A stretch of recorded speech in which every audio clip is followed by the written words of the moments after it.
I'm doing this a different way than I used to because editing like hours worth of footage down into 20-minute long videos was just like a pain in the ass.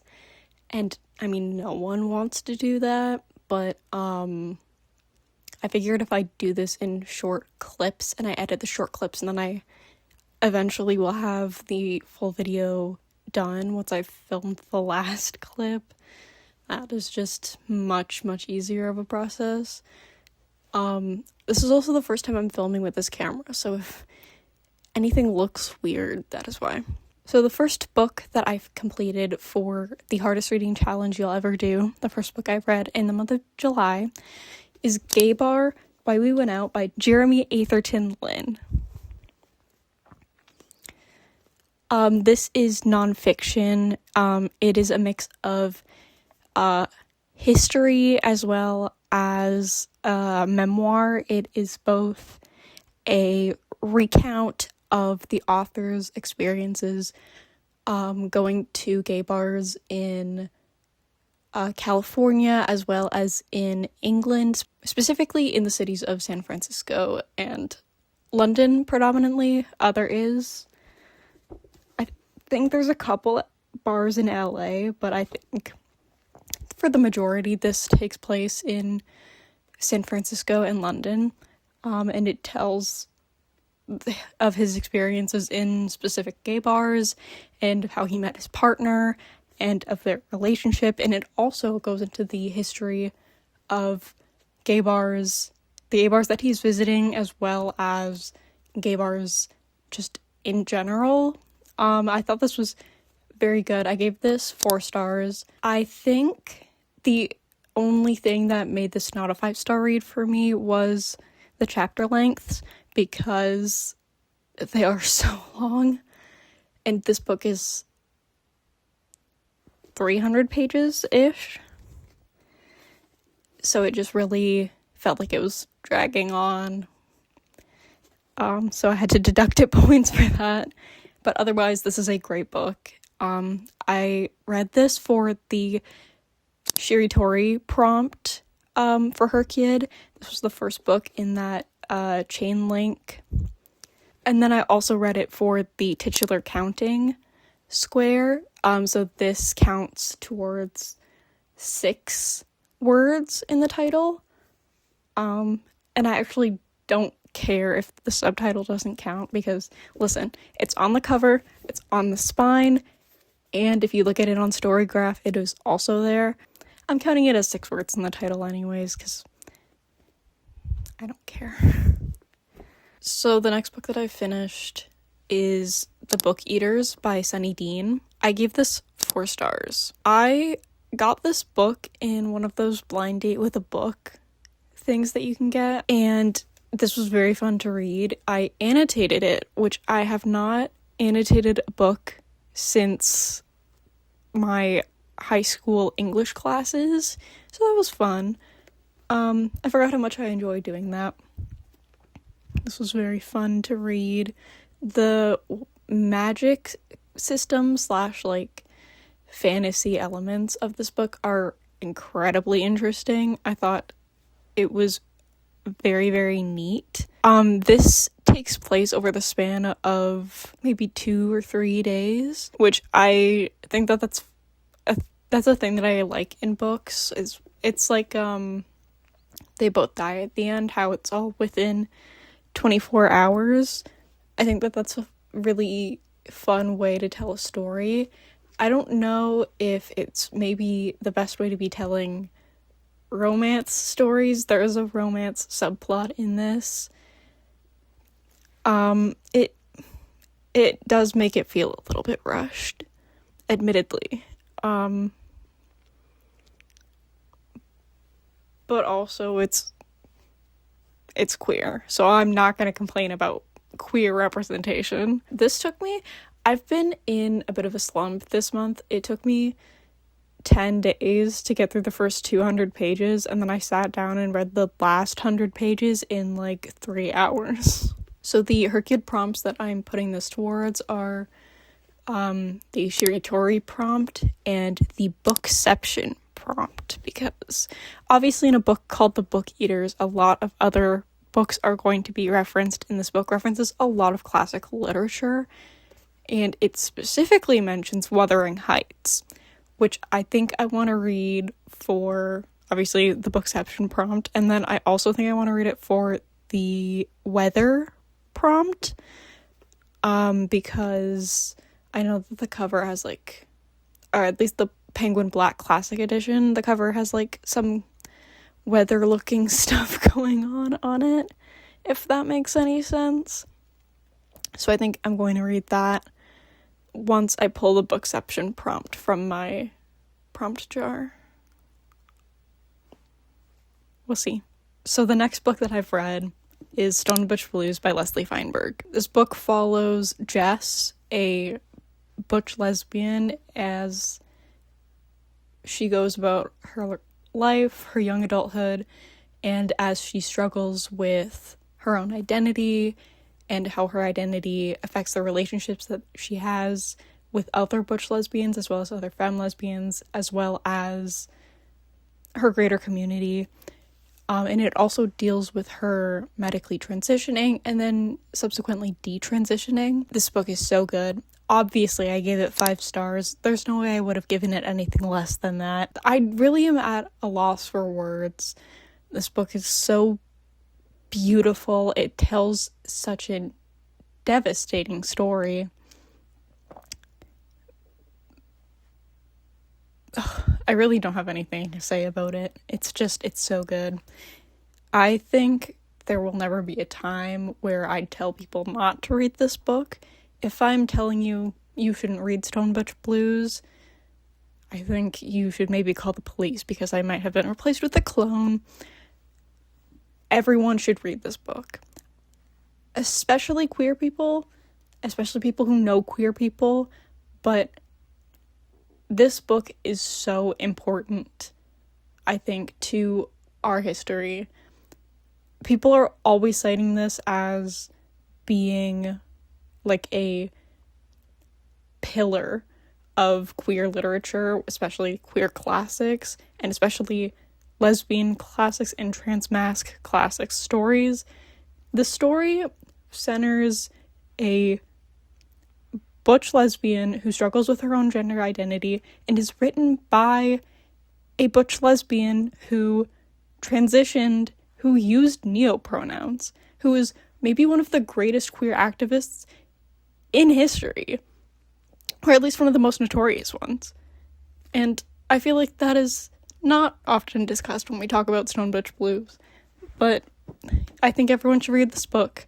I think everyone should do the research into who Leslie Feinberg is. It's so meaningful. It's so important to me as a queer person to know about the history of my own community, even the labels that I don't fall under.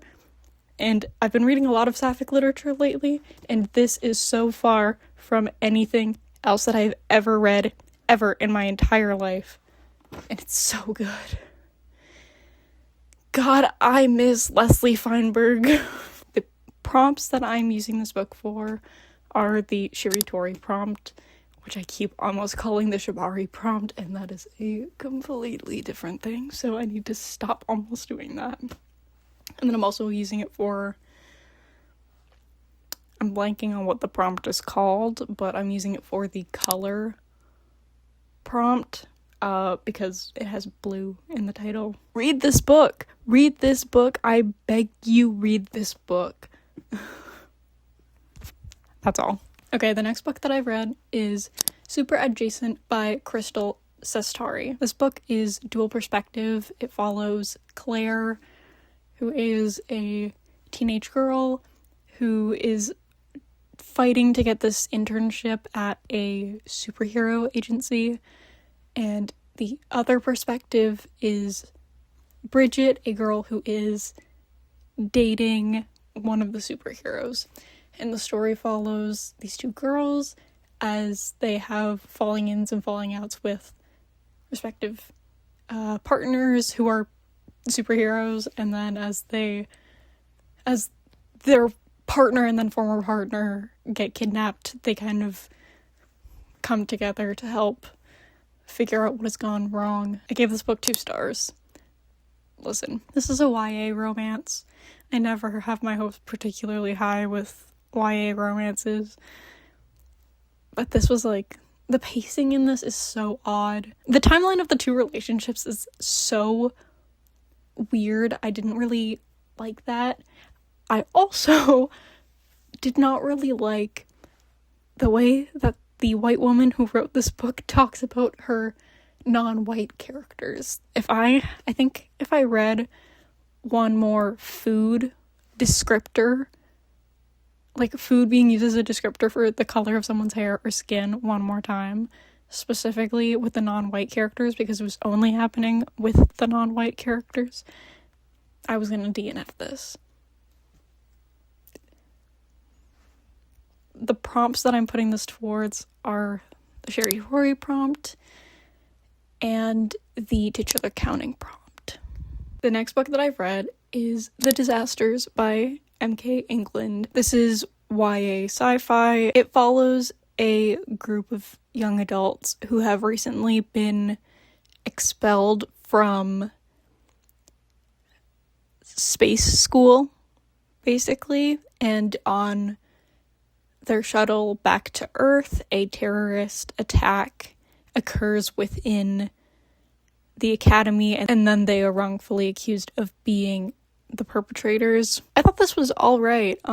I gave this 3.5 stars. This has been sitting on my shelf for 4 years now, and I've just never gotten around to picking it up yet until now, and it was very fun. I don't really have anything bad to say about this. It just wasn't the peak of literature, so I only gave it 3.5 stars. The prompts that this is being put towards are the Sherry Tory prompt and the Hidden Gems and Second Chances prompt. And because I have finished this, now I have officially finished the Sherry Tory prompt, which means I can rip up this little post-it note I have that says that I was working on the Sherry Tory prompt.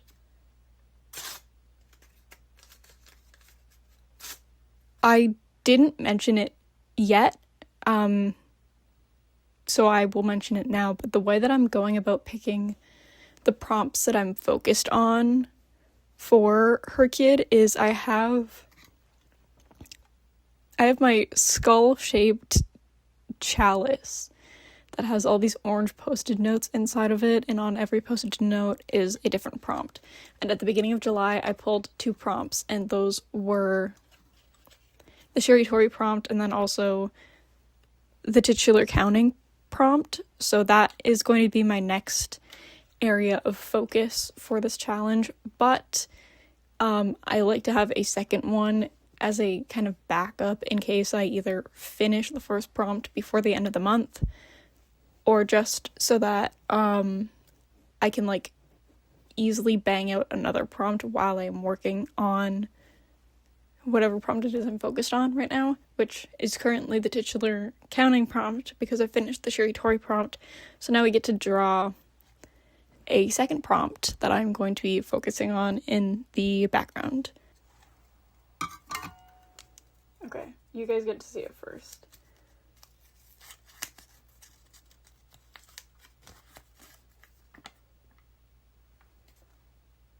Oh, okay.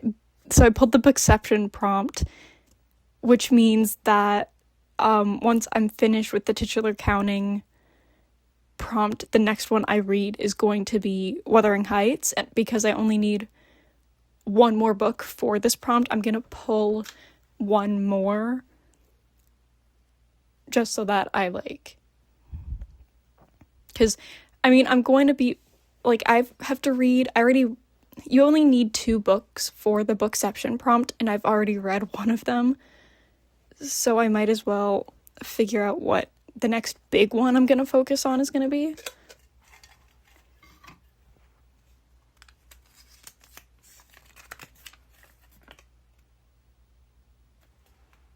Okay, so I just pulled the Second Chances and Hidden Gems prompt, which is kind of funny considering I just used it for this book. But so that means I have to figure out what 4 books I'm going to be reading after I finish Titular Counting, and then I read Wuthering Heights for the bookception prompt.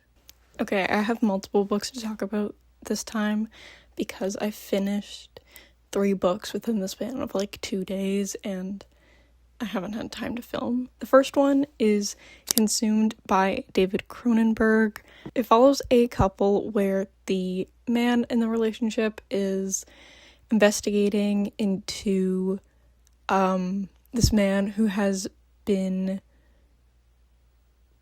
this like really weird kind of niche, I guess, STD named after himself, and his girlfriend is investigating a cannibalistic murder that a famous French philosopher committed, and it's about how those 2 things that they are investigating kind of end up intertwining.